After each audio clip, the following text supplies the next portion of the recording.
दोस्तों आज हम देखेंगे 2018 में रिलीज हुई मूवी जिसका नाम है द आइलैंड। मूवी की शुरुआत में न्यूज में बताते हैं कि एक मेट्रोइड बड़ी तेजी से धरती की ओर बढ़ रहा है। एक और मैडी और उसका छोटा भाई जियाओ अपने कलीग्स के साथ एक ट्रिप पर जा रहे हैं। मैडी एक लॉटरी टिकट ले जाता है और उसे उम्मीद है कि वो लॉटरी जीत जाएगा और अपने कलीग शीना का दिल जीत लेगा। कंपनी के प्रेसिडेंट जैंग के आते ही वे निकल पड़ते हैं, पर एम्प्लॉयज को काउंट नहीं किया जाता। मैडी और जियाओ लेट हो जाते हैं और ट्रांसपोर्ट के पीछे भागते हैं, पर जैंग उन्हें अंदर ले लेता है। अब इसी कोच में अपना सफर शुरू करते हैं। कोच सबका स्वागत करता है और अपना नाम रिक बताता है। फिर जैंग बताता है कि कंपनी का स्टॉक वैल्यू आसमान छू गया है, इसीलिए सारे एम्प्लॉयज को 10% से ज्यादा सैलरी दी जाएगी।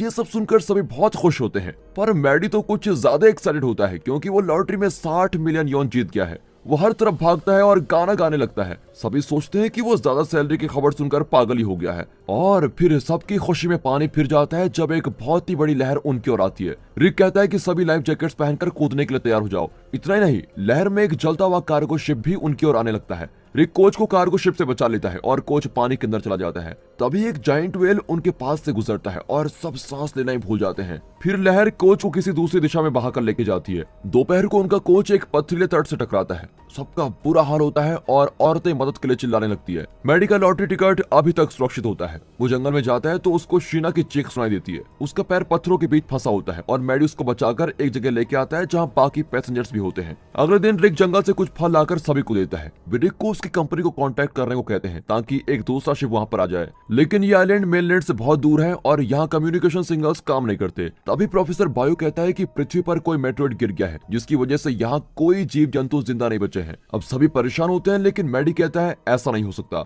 अभी तो मैंने 60 मिलियन यॉन जीते हैं, उसका मजा लिए बिना मैं कैसे मर सकता हूँ। वो कहते हैं कि हमें किसी तरह इमरजेंसी सिग्नल देने की कोशिश करनी चाहिए। पर बारिश होने लगती है और सब पत्थरों के बीच रात बिताने लग जाते हैं। अगले दिन रिक उनको जंगल में लेके जाता है ताकि वे कुछ फल तोड़ लें, पर इन लोगों को पेड़ पर चढ़ना तो आता नहीं है, इसलिए रिक उनके लिए फल तोड़कर लेके आता है। धीरे धीरे उन्हें आइलैंड में रहने की आदत पड़ जाती है। वे लाइफ जैकेट्स को पत्थरों पर बिछाकर इमरजेंसी मैसेज लिखते हैं और बोर्ड पर रखे हुए टूल से सैटेलाइट बनाते हैं, लेकिन बाहर की दुनिया से कांटेक्ट नहीं कर पाते। जियाओ बोर्ड को रिपेयर करने की कोशिश करता है, पर उसमें एक्सप्लोजन हो जाता है। जैंग बेबस होकर चिल्लाने लगता है क्योंकि उसकी धन दौलत इस वक्त किसी काम की नहीं है। फिर रिक उनको फल लाकर देता है। कुछ लोग कंप्लेंट करते हैं कि इसका टेस्ट अच्छा नहीं है। अब रिक गुस्से में एक आदमी को मारकर कहता है कि टेस्टी फल चाहिए तो खुद जाकर तोड़ के लेके आ जाओ, यहाँ तुम लोगों का स्टेटस कोई मायने नहीं रखता, समझे। फिर वो सबको जंगल के बीच एक गुफा में लेके जाता है जहाँ वे आग जलाकर वहीं रात बिताते हैं। मैडी शीना को प्रॉमिस करता है कि मैं तुम्हें इस आइलैंड से बचाकर जरूर लेके जाऊंगा, लेकिन वो उसको इग्नोर कर देती है।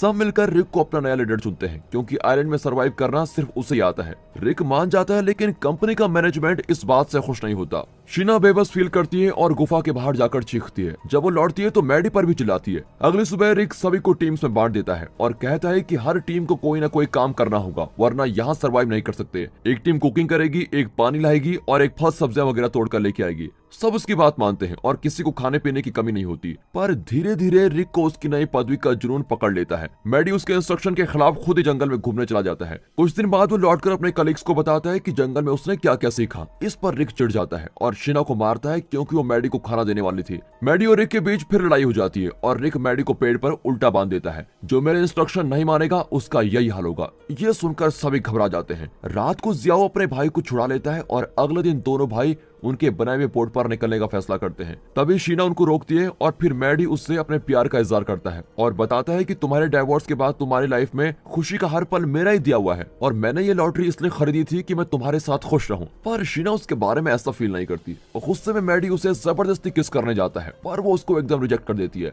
फिर दोनों भाई बोट पर निकल पड़ते हैं। मैडी जियाओ को बताता है कि बचपन में हम हद से ज्यादा गरीबी और दुख देख चुके हैं, इसलिए मैं लॉटरी के पैसों से सब कुछ खरीदना चाहता हूँ। मैं इस आइलैंड से अपनी लाइफ बर्बाद नहीं कर सकता। तभी वे एक पोलर बियर की लाश को तैरते हुए देखते हैं। लगता है पोल्स में भी पानी भर गया है, इसलिए वे पोलर बियर को लेकर वापस आइलैंड में लौट आते हैं। फिर एक दोनों को सजा देता है और जमीन पर बोट चलाने को कहता है। सब उनका मजाक उड़ाते हैं। शीना मैडी की लॉटरी के बारे में सबको बता देती है और वे उन पर और भी हंसने लगते हैं। तब जियाओ कहता है कि मुझे भी उन पैसों में हिस्सा चाहिए, पर मैडी कहता है कि लॉटरी के पैसे सिर्फ मेरे हैं। जैंग अपनी बेटी की फोटो को निहारता है और अपने पैसे फेंक देता है। एक दिन रिक की तानाशाही हद पार कर चुकी होती है। वो हर किसी को जब चाहे कोई भी काम देता रहता है और उनको आराम तक नहीं करने देता। मैडी और जैंग अब उसके इंस्ट्रक्शन नहीं मानते, इसीलिए वो उन्हें सबके लिए फिश पकड़कर लाने को कहता है। फिशिंग करते वक्त दोनों में अच्छी दोस्ती हो जाती है। जैंग कहते हैं कि हमें मिलकर इस आइलैंड से बचने की कोशिश करनी चाहिए। शाम को जैंग सबसे कहता है कि जानवरों की तरह पेड़ पर चढ़कर खाना इकट्ठा करना बंद करो। अगर हम पृथ्वी पर आखिरी इंसान हैं तो हमारी प्रगति में ही पृथ्वी की प्रगति है, इसीलिए उस तानाशाही के आगे सर मत झुकाओ। यह सुनकर रिक चिढ़ जाता है कि इस आइलैंड में सरवाइव करने के लिए लॉजिक नहीं रूल्स की जरूरत है, पर बाकी लोग जैंग को सपोर्ट करते हैं। अब रिक कहता है कि जो मेरे रूल्स नहीं फॉलो करना चाहता वो इस गुफा से बाहर जा सकता है। अब वे दो ग्रुप्स में बढ़ जाते हैं। जैंग, मैडी, जियाओ और कुछ और लोग एक ग्रुप में होते हैं। शीना और बाकी लोग रिक के ग्रुप में चले जाते हैं। जैंग की टीम फिर एक पुराने शिप के अंदर जाती है जहां उनकी जरूरत की कई सारी चीजें मिलती हैं। वहां उन्हें फ्यूल भी मिलता है और अब धीरे धीरे सबको जैंग पर विश्वास होने लगता है। सुबह पता चलता है कि वो एक बड़ा क्रूज शिप है जो उल्टा पड़ा हुआ है। मैडी और जियाओ सपने देखते हैं कि लॉटरी के पैसों से वे क्या क्या करेंगे। दूसरी ओर रिक की टीम को खाना मिलना भी मुश्किल हो जाता है। मैडी से शीना की परेशानी देखी नहीं जाती और वो छुपकर उसके बास्केट में खाना रख देता है, लेकिन शीना स्वाभिमानी है और मुफ्त का खाना नहीं खाना चाहती। पर जब मैडी उसको साबुन लाकर देता है तो वो बड़ी इंप्रेस हो जाती है और उसके साथ क्रूज शिप के अंदर चली जाती है। नहा धोकर वो तैयार होती है तो शिप के अंदर रखी हुई सारी सप्लाईज को देखकर बहुत ही खुश होती है। दोनों दिन भर साथ ही रहते हैं और शाम को शीना बताती है कि मेरे पति ने मुझे धोखा दिया था, इसीलिए उसे डाइवोर्स करना पड़ा। अब दोनों किस करने जाते हैं कि अचानक जैंग पीछे में आ जाता है और शीना को जाना पड़ता है। वो जाकर सभी को इस क्रूज शिप के बारे में बता देती है और वे भी यहाँ पर आ जाते हैं। जैंग बताता है कि सर्वाइवल के लिए हमें एक टीम बनकर रहना होगा। फिर वो बताता है कि हम ताश के पत्तों को करेंसी की तरह यूज करेंगे। हर काम के लिए उसके इंपॉर्टेंस के हिसाब से काट दिया जाएगा। इन्हीं कार्ड्स के बदले हम खाना और दूसरी चीजें खरीद पाएंगे। रिक की टीम को यह आइडिया ठीक लगता है पर रिक नहीं मानता और अपनी टीम को लेकर चला जाता है। तब मैडी जैंग को याद दिलाता है कि हमें इस आइलैंड से बचना होगा, पर जैंग कहता है कि मैं यहाँ से नहीं जाना चाहता, मैं तो सिर्फ तुम्हें और तुम्हारे भाई को अपने फायदे के लिए यूज कर रहा था। दोनों भाई जैंग की गुलामी नहीं करना चाहते और जंगल की ओर चले जाते हैं। 60 दिनों बाद दिखाते हैं कि दोनों भाई एक क्रैश्ड हेलीकॉप्टर को अपना शेल्टर बना चुके हैं। मैडी की दुविधा यह है कि उसके पास सिर्फ 29 दिन बचे हैं, उसी के अंदर उसको अपना लॉटरी टिकट एनकैश करना होगा। पर वक्त के साथ उसकी उम्मीदें मिटने लगती हैं और स्पेशल इक्विपमेंट्स के बिना उसका सर्वाइवल बहुत ही मुश्किल हो जाता है। उन्हें यकीन हो जाता है कि वे इस आइलैंड को छोड़कर कभी नहीं जा सकते और वे क्रूज शिप में लौट आते हैं। यहाँ जैंग ने ताश के पत्तों को पैसों का रूप दे दिया है और उन्हीं के जरिए यहाँ चीजें खरीदी और बेची जाती है। रिक की टीम के कुछ आदमी भी जैंग की टीम को ज्वाइन कर चुके हैं क्योंकि इस टीम में उन्हें खाने पीने और लाइफ के कंफर्ट्स की कोई कमी नहीं होती। वे जैंग को एक काबिल लीडर मानते हैं। अब मैडी जैंग से एक फिशिंग नेट उधार मांगता है पर जैंग उन्हें जंगल में भगा देता है। रात को शीना उनसे मिलती है और अपने हिस्से का फिश उन्हें दे देती है। उसने जैंग को इंस्टेंट नूडल्स देकर फिश ली थी पर मैडी लेने से इनकार कर देता है क्योंकि शीना जैंग के रूल्स मानती है। अब शीना निराश होकर चली जाती है और तब मैडी उसका दिया हुआ फिश फेंक देता है। अब 90 दिन हो चुके हैं और मैडी लॉटरी टिकट्स को देखकर बहुत दुखी होता है कि अब किस काम का। तभी अचानक आसमान से एक मछली गिरती है। इसके बाद तो एक एक करके मछलियों की बरसात ही होने लगती है। लगता है तूफान की वजह से ये मछलियां यहाँ पर आकर गिर गई हैं। तब मैडी अपने लॉटरी टिकट को एक नजर से देखता है तो रियलाइज करता है कि इस वक्त ये मछलियां उसकी लॉटरी है। दोनों भाई जी भर के फिश खाते हैं और बाकी को पेड़ों पर सुखाने लगते हैं। अब मैडी के दिमाग में एक चालाक प्लान आता है। वे रिक की टीम के साथ डीलिंग कर लेते हैं कि हम तुम्हें फिश देंगे, तुम हमें अपने आइटम्स देना। वे ऐसे आइटम्स खरीदते हैं जिन्हें यहाँ रिपेयर नहीं किया जा सकता। वे जैंग को भी ऐसा ही ऑफर देते हैं। फिर वे अपनी मछलियां 2 हिस्सों में बांट देते हैं। अब जैंग और रिक में लड़ाई भी होती है कि मुझे ज्यादा मछलियां चाहिए। इन्हें आपस में लड़ाकर दोनों भाई इनकी ताकत और कमजोरियां मापने लगते हैं ताकि वे इन दोनों को कंट्रोल कर सके। मैडी एक छोटी गुफा के पास जाता है जहाँ शीना नहाती है और उससे प्यार की बातें करने लगता है, पर बाद में पता चलता है कि अंदर शीना की फ्रेंड आ रही थी। वो बाहर आकर थैंक्स और कॉम्प्लीमेंट्स कहकर हंसने लगती है। शीना ऊपर से उसको देखकर हंसने लगती है। अब जिया और रिक की टीम से कहते हैं कि आप लोग जैंग से एक फिशिंग नेट क्यों नहीं मांग लेते। रिक भी मान जाता है पर जैंग शर्त रखता है कि फिशिंग नेट चाहिए तो मेरे लिए काम करो या फिर मुझे मछलियों का 2 गुना हिस्सा दे दो। यह सुनकर रिक चिढ़कर जैंग को जोर का मुक्का मारता है। फिर उसकी टीम जैंग की सारी मछलियां लूटने लगती है। दोनों भाई खुश होते हैं कि प्लान काम कर गया। रात को मैडी शिप के माइक पर अनाउंस करता है कि हमें मेट्रोइड से बचा हुआ जमीन का हिस्सा ढूंढना चाहिए, पर जैंग उसका मजाक उड़ाने लगता है कि इस आइलैंड के अलावा पृथ्वी पर कोई जमीन का टुकड़ा नहीं बचा हुआ है। पर शीना मैडी को सपोर्ट करती है। मैडी उन्हें दिखाता है कि इस मशीनरी को ठीक करने से वे आइलैंड से बचकर जा सकते हैं। अब सबकी उम्मीदें फिर से बढ़ जाती है। जैंग भी उन्हें क्रूज शिप पर रहने देता है और खाना और पानी वगैरह का इंतजाम करता है। मैडी कहता है कि हमें मौसम और सी लेवल चेंजेस को मॉनिटर करते रहना चाहिए।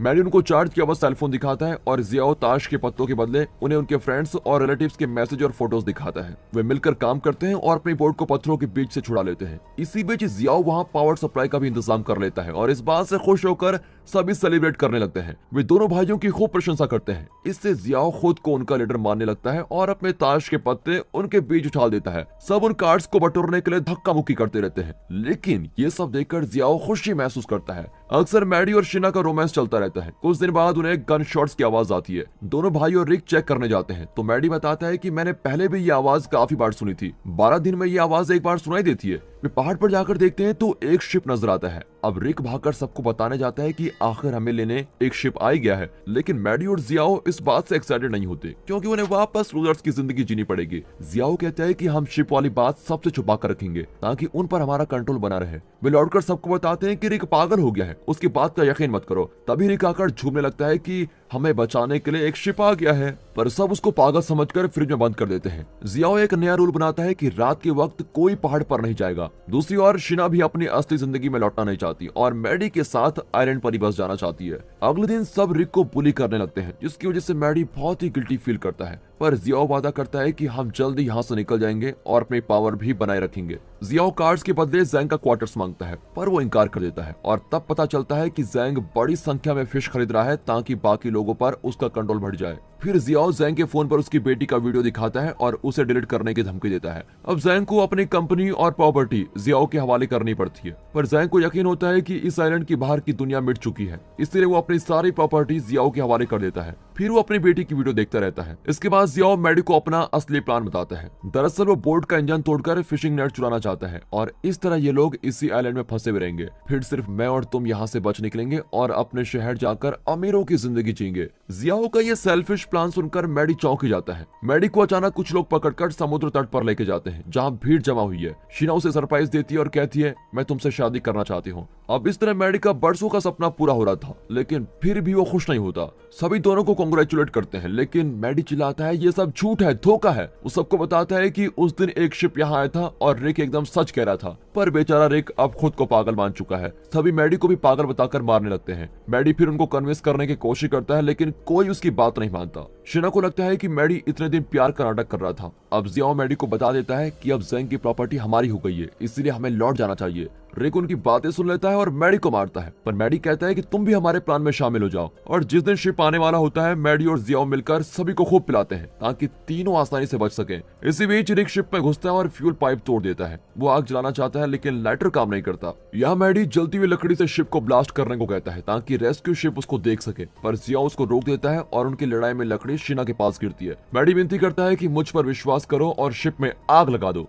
शीना उसे शिप पर फेंक देती है, लेकिन वो पानी में गिर जाता है। इतने में जैंग अपने कैबिन से सिगरेट पीता हुआ बाहर निकलता है। मैडी उसको करंट शॉक लगा देता है और उसका सिगरेट नीचे गिरता है। इस तरह शिप में आग लग जाती है। फिर वो उस बुक को आग में फेंक देता है जिसमें जैंग ने अपनी प्रॉपर्टी और कंपनी जियाओ के नाम की थी। जियाओ इतनी बड़ी प्रॉपर्टी खोकर पागल ही हो जाता है और नीचे गिर जाता है। इस शिप ने उन्हें इतने दिन जिंदा रखा, इसलिए वे आग बुझाने की कोशिश करते हैं। गुस्से में वो मैडी का पीछा करते हैं। मैडी तेजी से पहाड़ पर जाता है और जल्दबाजी में नीचे गिर जाता है। तभी वो रेस्क्यू शिप को देखता है और शीना और अपने कलीग्स के बारे में सोचकर स्माइल करता है। अगली सुबह वो समुद्र तट पर पड़ा होता है। जब उसे होश आता है तो वो दूसरों को ढूंढता है। सिर्फ शीना वहां बैठी होती है। वो कहती है कि सब रेस्क्यू शिप में जा चुके हैं, लेकिन मैं तुम्हें छोड़कर वहां जाकर क्या करती, हम अगली बार चले जाएंगे। इस तरह उन्हें आइलैंड पर कुछ और दिन साथ रहने का मौका मिलता है। अब जैंग और उसके एम्प्लॉयज दुनिया भर में फेमस हो जाते हैं। जैंग इस आइलैंड को खरीद देता है और उससे एक रेजोर्ट बना देता है। सब मिलकर जियाओ से मिलने हॉस्पिटल जाते हैं, जहां पता चलता है कि उसे टेम्पररी एमनेसिया हुआ है। मैडी को उसकी लॉटरी टिकट का पैसा आखिरकार मिल जाता है और वो कंपनी की बिल्डिंग खरीद लेता है। वो और शीना बहुत खुशी से रहते हैं। और दोस्तों, इसी के साथ ये मूवी यहाँ पर खत्म होती है।